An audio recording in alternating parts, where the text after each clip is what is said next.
What's going on, everyone? Welcome to Cartoon Season. I am Tyler, and this is, of course, where we talk about all types of animated things. And today we're doing a movie. It's gonna be good, you know? We're doing Madagascar 2, more accurately known as Madagascar Escape to Africa. They did the super clever thing where they put the number 2 for 2. I mean, that right there just shows how much of a masterpiece this is. You know, it can't fail. It can't be anything less. But no, we're going to talk a little bit about this movie as a follow-up to the Madagascar episode I did. Very much enjoy Madagascar. Madagascar 2, let's see how much it holds up. We're going to talk about just a couple things today, just about them in Madagascar versus them in Africa. You know, we're going to break down a little bit of each character and how they changed. And then I also want to talk a little bit about how they upped the supporting cast. It's not so much about these main four. You know, we do have some quick, some nice cutaways and some nice focus on people who are not part of this main four animal group. But yeah, before we get into both of those, make sure to go to the Tiger T YouTube channel, as well as many other podcast platforms to listen to more episodes of this. There's also a Tiger T Twitter, as well as my own Twitter, if that is your thing. But let's just get into Madagascar 2, Escape to Africa. So we of course have them in Africa now instead of Madagascar. Very, very close. They didn't really make it too far. It's pretty much just the next. I mean, Africa is a continent, whereas Madagascar is a country, but they're pretty much just the next landmass over. They didn't make it to America. They weren't even close, honestly. I mean, I guess to be fair, I don't really know where in Africa they landed. They could have landed right at the bottom tip there. Or it could have been on like Western Africa, so maybe they did make it farther than we think, but it's still just the next landmass over. You still have the entirety of the Atlantic Ocean you had to make it past. But yeah. So them in Madagascar. First off, can we just talk about... I didn't write this down, but this image right now, if you're on YouTube, I throw up a few images throughout the episode just to keep it, some sort of visually, engaged of some sort. And for this topic, I have the image of Alex and the dad showing each other their Africa-shaped birthmarks. Let me tell you about retconning. Because let me tell you, I knew I was going to, when I did Madagascar, the first one, I was like, all right, if I do the first one, I'm going to do the whole series, because that's what I do. Nowhere in the first movie do you see Alex's paw, and it shows the Africa birthmark. They definitely retconned that. There's like, oh, here's a thing now. Oh, it's conveniently shaped like Africa. Like, come on. I just wanted to point that out. So we have each one, right? So we'll just kind of go one by one between all the four characters, and I'll discuss a little bit about how they kind of changed, and how Africa was, another great time for them, in terms of like growth, right? So we have Melman who becomes a doctor, which is great. It's really all he ever wanted to be. I mean, he's super into like health, and he always thinks he's sick. He's always very precautious about all that stuff.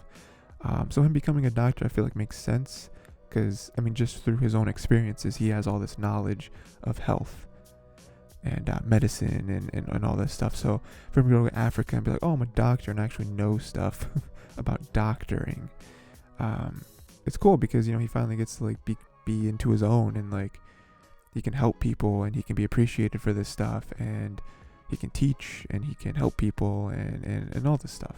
It's great. And then also on the other side of things, away from his professional career, he also confesses to Gloria, which is amazing. You can definitely tell that he's liked Gloria.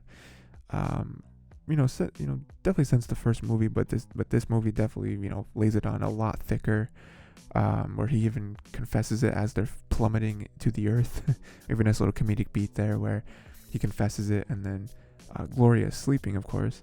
But Alex and Marty just kind of look at him with like this like deadpan stare, and like even to this day I'm not sure what that was supposed to come off as. Like, I'm not sure if it was like, really, dude, really, you're confessing now, or if it's like, oh really, you like Gloria, or like maybe it's supposed to be somewhat sarcastic of like, oh wow, you like her, oh wow, big surprise, or like, or maybe it's a mixture of many different things. I'm not really sure what it's supposed to be, but it's funny every time. They're just like stare, it's that stare that like someone gives you when they have to like push down their glasses a little bit and they like look at you over the rim of their glasses. It's kind of like that. But yeah, I mean, even with that, and then like Gloria, reciprocates, which is great, eventually by the end of the film. But like, again, like Melman, it's great, like, I mean, through the course of this, every character has positives and negatives through being here. But his positives are, he gets a doctor, or he becomes a doctor, he gets to help people, he gets to really like fully realize that. And then also, he's able to get love, which is also great. You move on to Gloria herself, might as well. Gloria finds love through, what's his name, Moto, which is great, I mean, if that's what she likes, then, she finds love, and she meets other hippos, and she's able to have real conversations with them about hippo stuff. I mean, that's kind of a constant through all this stuff. I'm not going to mention every time, but, each animal finds a herd of their own animals, and they get to bond through, giraffes or, whatever. But with her, that's cool. She finds love. She, because it's never really something, she says that to the other ones where she's like, I couldn't really do that back at the zoo because there isn't really any other hippos at the zoo. So this is the first time I can be around my own kind and actually want to, I'm finally on the market, not like in a bad way, not like she's selling herself, but like, she can actually be out here, meet all the other fish in the sea. She's already kind of thinking about it, and now this is the perfect opportunity. But then later on, she actually finds love in Melman, and someone that she actually loves and actually loves her back and knows her, because Moto doesn't love her. I mean, he only loves, he loves what she is, not who she is. Whereas Melman knows everything about her, and kind of to a somewhat creepy, level, but still, like, you can tell that he really cares about her, and she sees that, and she realizes that she really cares about him too, and it's awesome, it's doing this when two people that actually love each other fall in love, and they can have a nice relationship. Yeah, and then we can move on to Marty, who loses himself in the sea of zebras. Which is a very big negative for him. He kind of quickly learns that he is not, because he always thought that he was special, even among zebras. And now he comes here and he's like, ooh, he's kind of not. He's kind of not special. Like he, I mean, even down to personality. Like people, even the other zebras like what he likes and kind of speaks the way he speaks and acts the way he acts. It's just like, oh, that's not what he wanted to hear, and then through that he kind of loses Alex, and it's just a big blow to his morale, because like he was like the special one, he was like the fun one, he was like the always coming up with funny stuff, and and now he comes here and he's like, oh well, I'm a dime a dozen,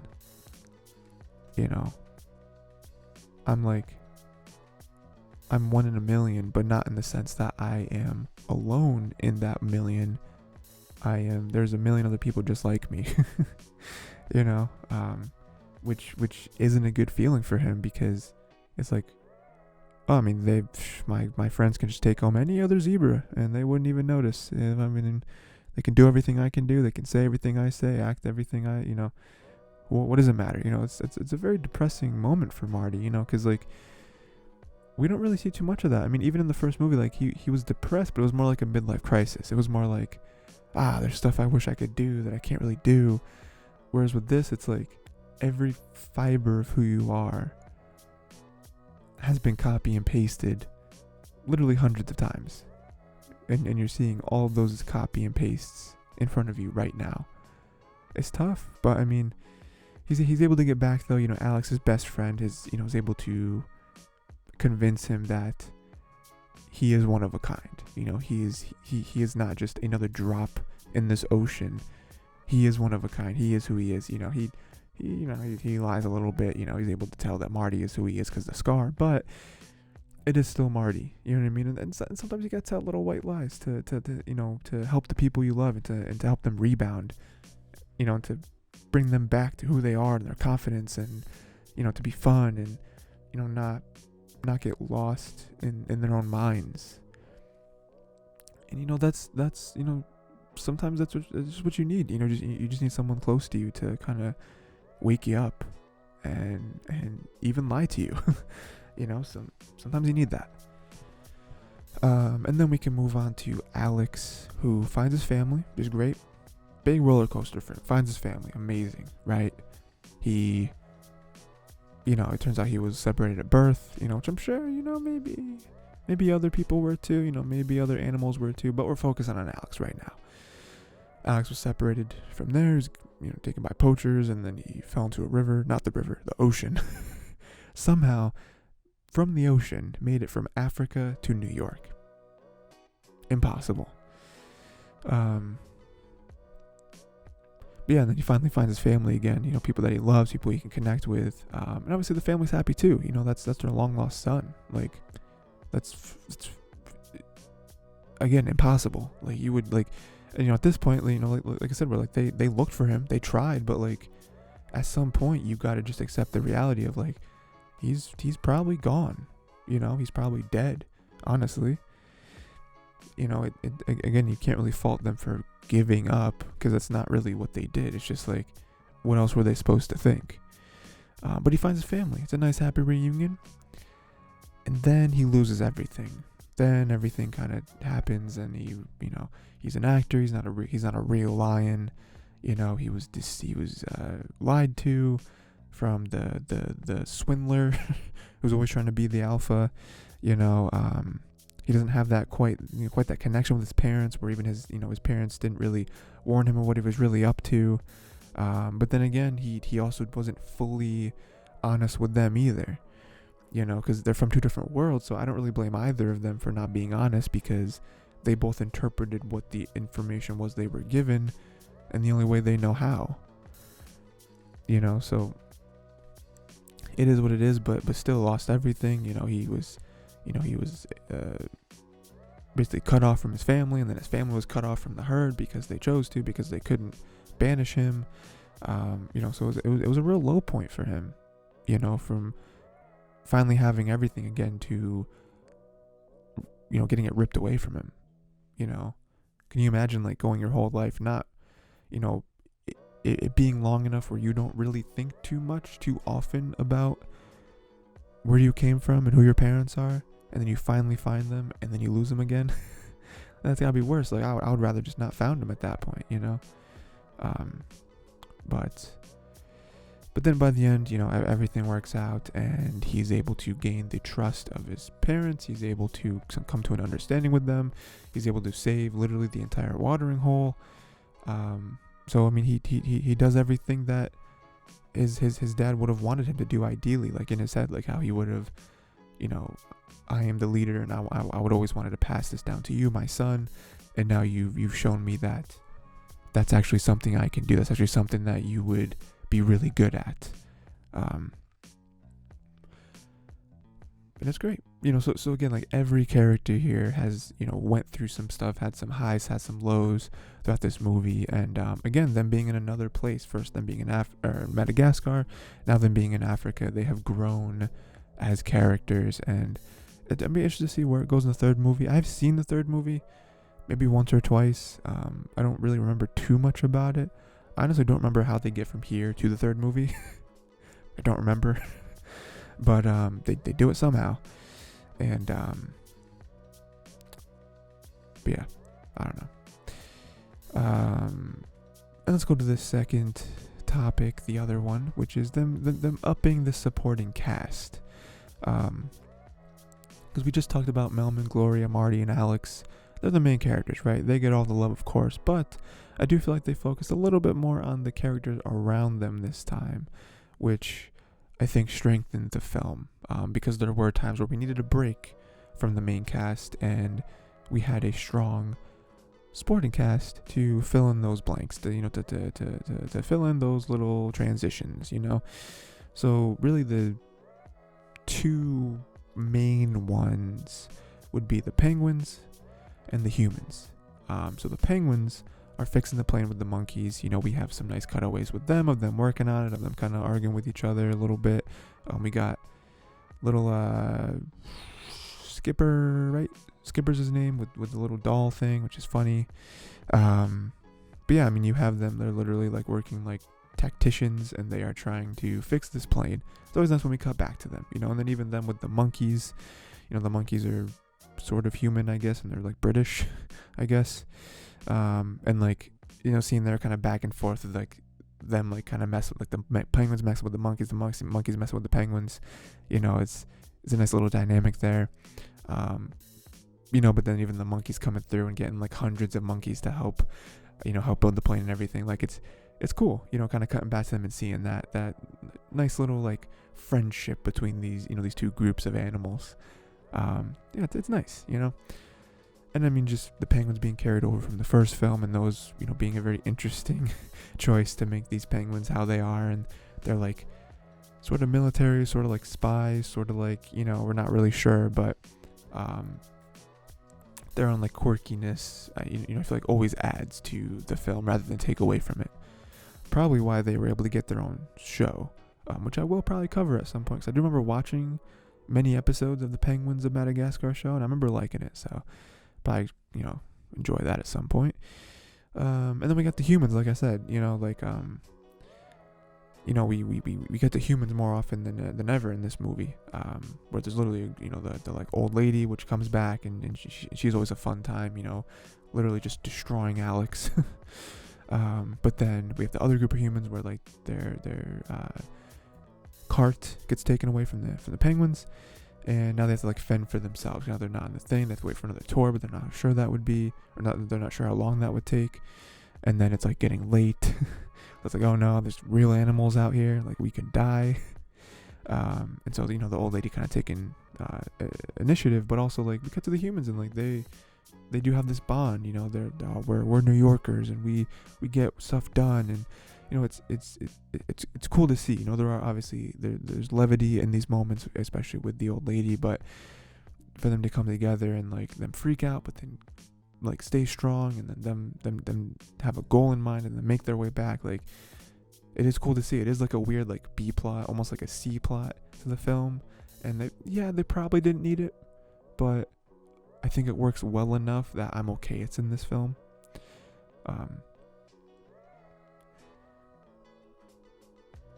And then there is also maybe some parallels to those humans, and like how Melman, Gloria, Marty, Alex kind of acted when they first hit Madagascar. Like this dread of like, there's been this place, we don't know where it is, we're not going to be safe, we're going to die out here, we're going through the woods and everything's dangerous, kind of similar to how these humans are acting right now. So, maybe intentional, maybe not, I don't know. And then lastly, really just in general, the other animals were pretty fun. Them meeting the parents were cool. Them having what was his name? Tiki or something. Teetsy, I think. He was cool, like the super buff lion that's just like literally an abomination. was surprising, to have something like that. That was cool. I hated him, of course, but the other lion that really wanted to be the alpha, like as much as you hated his character, he was a really good villain. Of like how much he schemed and how much he tried to manipulate, and then all that. And then also just in general, the other animals, like us seeing the other herd of zebras and them kind of playing off of Marty was fun, and that obviously added to Marty's growth. And then some of the other hippos, that Gloria talked to, and then the addition of Moto was fun, and then the whole conspiracy of what was it, like witch doctor's disease or something with the giraffes was really fun. So I think they did more than just, oh well, they're in Africa, so there's going to be a bunch of giraffes there too. Like, no, they actually gave each giraffes like things to do, and like actually gave them their own side plot to strengthen the main plot of the film. So I think they did a really good job of that too. Yeah, that's pretty much it. I really enjoyed this movie. I don't know that it still had the same magic that the first film did, but I feel like that's usually the case. Like, I would say more often than not, the second film doesn't really live up to the first film, because the only reason there is a second film is because the first film was so good. So the second film usually tries to recapture it, doesn't succeed. But in this case, I feel like the second film was good. I mean, it was fun. It had all the characters. They're still doing what they were doing. We had some heartfelt moments.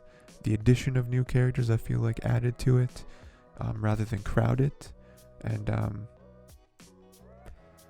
yeah, I'm excited to watch the third one. Again, the third one's the one I watched the least by far. And I don't really remember too much about it, Yeah, the parts I do remember, I don't want to spoil it for you guys, so I'm not going to talk about it at all. But yeah, I'm sure we'll get to that at some point. Make sure, as always, go to the Tiger T YouTube channel or other podcast platforms to get more episodes of this particular show. And obviously go on Twitter for that stuff. Links for everything will be in the description. Please go listen to my other podcast. Sorry about that. My other podcast, Untitled and Unfocused, I do with my friend Raymond, where we talk about a bunch of different stuff. And yeah, that's pretty much it. Until next time, make sure to watch the third Madagascar film. And let me know what other stuff you want to see me cover.